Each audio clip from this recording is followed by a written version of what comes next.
మన ప్రభువైన యేసుక్రీస్తు నామములో మీ అందరికీ నా హృదయపూర్వకమైన వందనాలు. దేవుడి దినమంతా మీకు తోడై ఉండి మిమ్మల్ని ఆశీర్వదించి కాపాడునుగాక.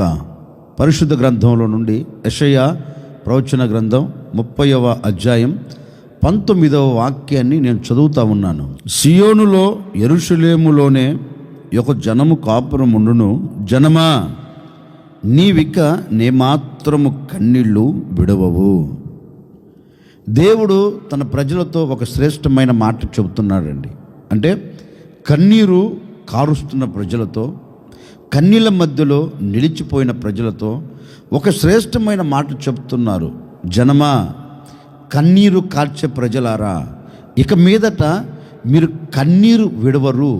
కన్నీరు విడవకుండా నేను మీ ఎడల ఒక అద్భుతమైన కార్యమును జరిగించబోతున్నాను అని దేవాతి దేవుడు కన్నీరు కారుస్తున్న ప్రజలతో ఒక శ్రేష్టమైన వాగ్దానం చేశాడండి. నిజమే, ఈ రోజున భూమి మీద పుట్టి పెరుగుతున్న ప్రతి మానవుడి జీవితంలో ఏదో ఒక కన్నీరండి.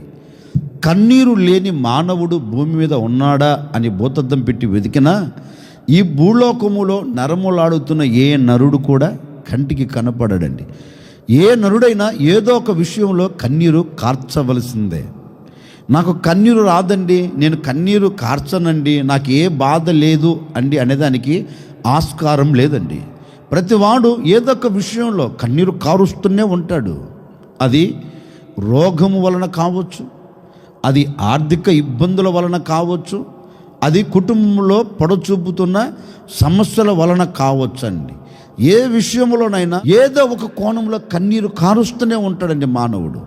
అంతలో సంతోషాన్ని చూస్తాడు, అంతలో ఆనందకరంగా ఉండాలి అనుకుంటాడు, కానీ ఉండలేడు, కన్నీరు కారుస్తాడండి. అంతలో సంతోషం, అంతలో కన్నీరు కనబడుతుంది. అంటే మానవుని జీవితం, మానవుడి పోకడంతా ఎలా ఉంది అంటే సంతోషకరంగా ఉన్నాను అని చెప్పుకుంటున్నాడు, కానీ సంతోషకరంగా లేడు. చాలామంది పైకి సంతోషంగా కనపడుతారండి, మనుషులు ఎదుట సంతోషంగా నటిస్తారండి, కానీ హృదయం నిండా దుఃఖం ఉంటుందండి, హృదయం నిండా వేదన ఉంటుందండి, హృదయం నిండా బాధ ఉంటుందండి. బహుశా ఒకవేళ ఇలాంటి అనుభవాలలో నీవు ఉన్నావేమో, ఇలాంటి అనుభవాలలో నువ్వు నడిపించబడుతున్నావేమో.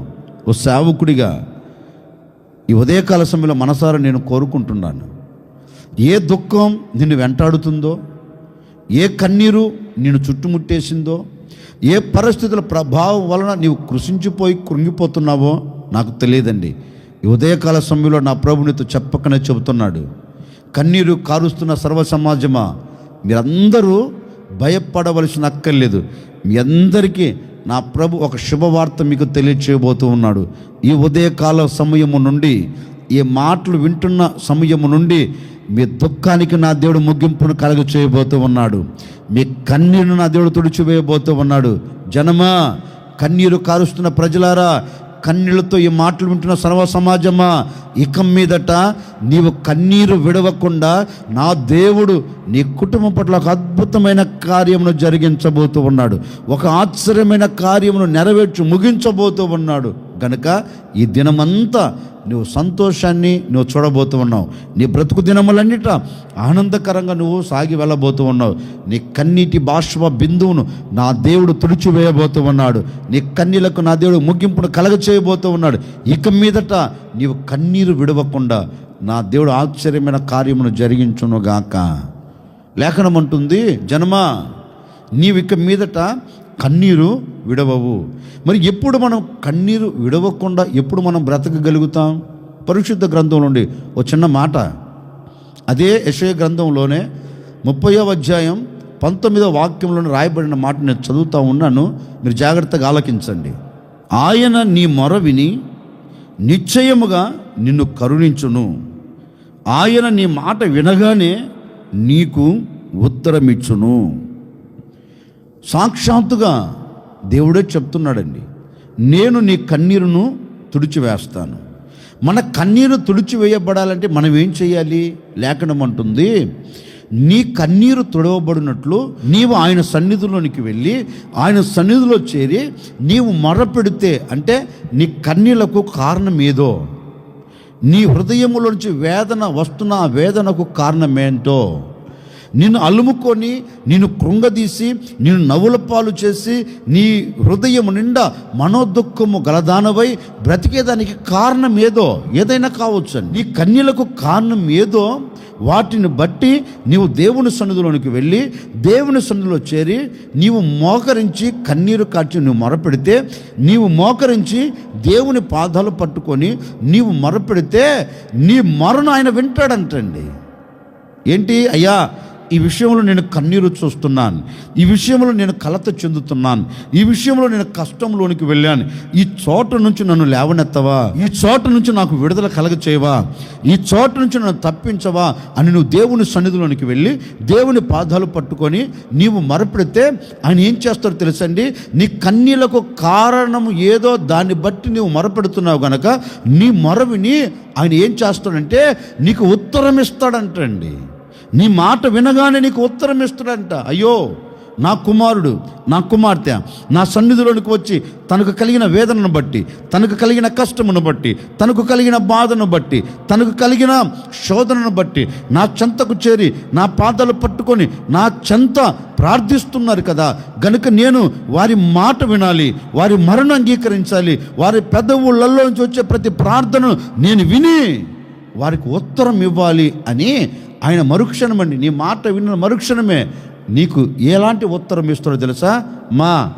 నీవు నా సన్నిధిలో చేసిన ఈ మనవిని నేను అంగీకరించాను గనక నీ కంట కన్నీరు రాకుండా నేను తుడిచివేస్తాను. ఒక ఆనందకరమైన జవాబును దేవుడు ఇస్తాడండి. అందుకే అంటారు, నీ కన్నీరు తుడవబడినట్లుగా నీవు దేవుని సన్నిధిలోకి మొరపెట్టు, ఆయన నీ మొర వింటాడు. నిజమే కదండి. ఇంతకాలం నీవు కన్నీళ్ళ మధ్యలో నిలబడడానికి కారణం ఏంటో తెలుసా? ఇంతకాలం నీవు కన్నీటిని చూచేదానికి కారణం ఏంటో తెలుసా అండి? నీవు దేవుని సన్నిధిలోనికి వెళ్ళి మొరపెట్టడం లేదు, నీవు దేవుని సన్నిధిలోనికి వెళ్ళి నీవు ఆయన పాదాలు పట్టుకోవట్లేదు. నీవు ఆయన పాదాలు పట్టుకుంటే ఆయన ఎలా అద్భుతం చేస్తాడు. నీ కష్టములో నుండి ఆయనను విడిపిస్తాడు, నీకు కలిగిన వేదన మధ్యలో నుండి ఆయనను తప్పిస్తాడు. నీ కన్నీలకు కారణం ఏంటో అక్కడ అద్భుతం చేస్తాడు ఆయన. ఎందుకని అంటే నీవు ఆయన సన్నిధిలోనికి వచ్చి మొరపెట్టావు గనక నీ మొరను విని నీ కన్నీళ్లు తుడిచేదానికి ఆయన దిగి రాగలుగుతాడు. అందుకే ఓ సేవకుడిగా ఉదయకాల సమయంలో నేను కూడా మీతో చెప్పే మాట ఏంటంటే, ఒకవేళ ఏ విషయంలో నువ్వు కన్నీరు కారుస్తున్నావో, వ్యాపారం ఆశీర్వదించబడక కన్నీరు కారుస్తున్నావా, చేతి పనిలో సఫలం కాక కన్నీరు కారుస్తున్నావా, ఉద్యోగం రాక నిరుద్యోగ సమస్యతో కన్నీరు కారుస్తున్నావా, పరిస్థితులన్నీ ప్రతికూలంగా మలచబడిపోయాయి, ఇక ఏంటి నా పరిస్థితిని కన్నీరు కారుస్తున్నావా, ఎక్కొచ్చిన ఈ కన్న బిడ్డలు నా మాట వినటం లేదని కన్నీరు కారుస్తున్నావా, నీ కుటుంబంలో ఏ సమస్యల వలన కన్నీరు కారుస్తున్నావో నాకు తెలియదండి. ఈరోజు నా ప్రభు నీతో చెప్పకనే చెబుతున్నారు, నీవు ఆయన చెంతకు వచ్చి మొరపెడితే ఆయన నీ కంట కన్నీరు కనపడకుండా ఆయనే తుడిచివేయబోతూ ఉన్నాడు. ఈ దినమంతా నీవు సంతోషకరంగా సాగి వెళ్ళబోతూ ఉన్నావు. నీ కంట కన్నీరు లేకుండా నా దేవుడు తుడిచివేయబోతూ ఉన్నాడు.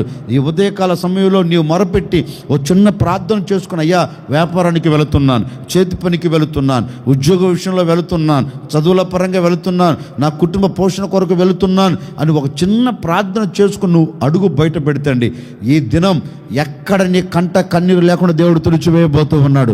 ఒక సేవకుడిగా ప్రవచనాత్మకంగా ఈ ఉదయకాల సమయంలో నీతో చెబుతున్నాను, ఈ ఉదయం నీవు ఎక్కడికి వెళుతున్నా అక్కడ సంతోషాన్ని చూడబోతూ ఉన్నావు, ఎక్కడికి వెళుతున్నా అక్కడ ఆనందాన్ని అనుభవించబోతున్నావు, అక్కడ నీ కంట కన్నీరు లేకుండా తుడిచివేయబోతూ ఉన్నాడు. ఇంటిలో నుండి బయట అడుగు పెడుతూ ఉండగానే ఒక అద్భుతమైన కార్యం నువ్వు చూడబోతూ ఉన్నావు. నీ కుటుంబంలో, నీ వ్యక్తిగత జీవితంలో, నీ బ్రతుకు తెరుగు విషయంలో నా దేవుడు నీ కంట కన్నీరు కనపడకుండా తుడిచివేయునుగాక.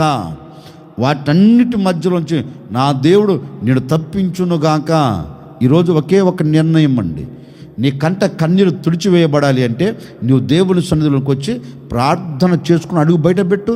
ఈ దినమంతా నీ కంట కన్నీరు లేకుండా నువ్వు చూడబోతూ ఉన్నావు. ఒకవేళ ఈనాటి వరకు వచ్చిన కన్నీరు ఇక మీద నీతో కూడా రాదు. నీతో కూడా ఉండనివ్వడు. దేవుడు దాన్ని తుడిచివేయబోతూ ఉన్నాడు.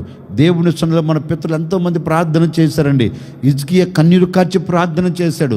హన్న దేవుని సన్నిధిలో కన్నీరుతో ప్రార్థన చేసింది. మన పితరులు దేవుని సన్నిధిలో మొరపెట్టారు, ఎలుగెత్తి మొరపెట్టారు. వారి మొరను విని వారి కన్నీరు తుడిచివేశాడే. ఇశ్రాయేలు కన్నీరు తుడిచాడు, హిజ్కియా రాజు కన్నీరును తుడిచాడు, హన్న కన్నీరును తుడిచిన దేవుడు మరి నీ కన్నీరు ఎందుకు తుడిచివేయడు? నీ కన్నీళ్ళకి ఎందుకు ముగింపును కలగ చేయడు? వారికి సంతోషం ఇచ్చిన దేవుడు నీకెందుకు సంతోషం ఇయ్యడు? నాటి నుండి వారు సంతోషకరంగా బ్రతికినట్లుగా, వారి దుఃఖం తొలగిపోయినట్లుగా నీ దుఃఖం తొలగిపోయి నువ్వెందుకు సంతోషకరంగా ఉండలేవు? నువ్వు దేవుని సన్నిధిలో ఈరోజు మొరపెట్టు, అడుగు బయట పెట్టు. ఈరోజు ప్రార్థన చేసుకుని అడుగు బయట పెట్టు. ఈ దినమంతా నీవు సంతోషాన్ని మాత్రమే నువ్వు చూడబోతూ ఉన్నావు. ఈ దినమంతా నీ కంట కన్నీరు లేకుండా నా దేవుడు తీసివేయబోతూ ఉన్నాడు. నీ కన్నీళ్ళన్నిటిని నా దేవుడు తుడిచివేసి నీ కుటుంబంలో నిత్య ఆనందం ఉండేటట్లుగా ఒక అద్భుతమైన కార్యం జరిగించబోతున్నాడు. ఓ సేవకుడిగా నా ముగింపు మాటలుగా నేను కూడా కోరుకుంటున్నానండి. నీ వ్యాపారములో, నీ చేతి పనిలో, నీ ఉద్యోగంలో, నీ కుటుంబ విషయంలో, నీ పిల్లల విషయంలో ఇక నీవు కంట కన్నీరు కార్చకుండా నా దేవుడు తుడిచివేయునుగాక, నా దేవుడు తుడిచివేయునుగాక.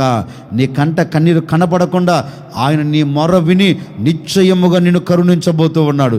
నిశ్చయముగా నీ మీద జాలి పడబోతూ ఉన్నాడు. ఇక నీ కంట కన్నీరు ఉండకుండా నా దేవుడు తుడిచివేసి నీ కుటుంబం అంతా ఆనందపడినట్లుగా, సంతోషపడినట్లుగా, సంబరపడినట్లుగా, ఈ దినమంతా నువ్వు ఆనందకరంగా సాగిపోవునట్లుగా నా ప్రభు మీకు తోడై ఉండి మీ కన్నీటిని తుడిచివేసి మీకు క్షేమమును దయచేయునుగాక.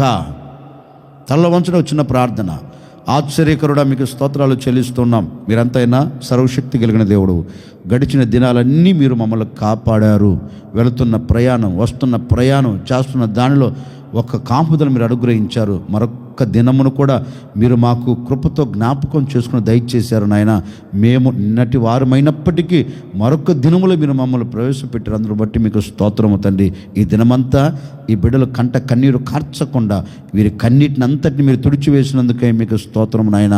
వీరికి ఆనందంలో దయచేసినందుకే మీకు స్తోత్రం. వ్యాపారంలో, చేతి పనిలో, ఉద్యోగంలో, చదువుల రంగంలో, కుటుంబ పరంగా, ఆత్మీయ స్థితిలో ఒక అభివృద్ధిని కలగచేసి బిడ్డల నోటి నిండా నవ్వు కలుగునట్లుగా ఈ దినమంతా మీరు తోడై ఉండి ఆశీర్వాదకరంగా నడిపించమని యేసు నామములో అడిగి వేడుకొనుచున్నాము తండ్రి, ఆమెన్.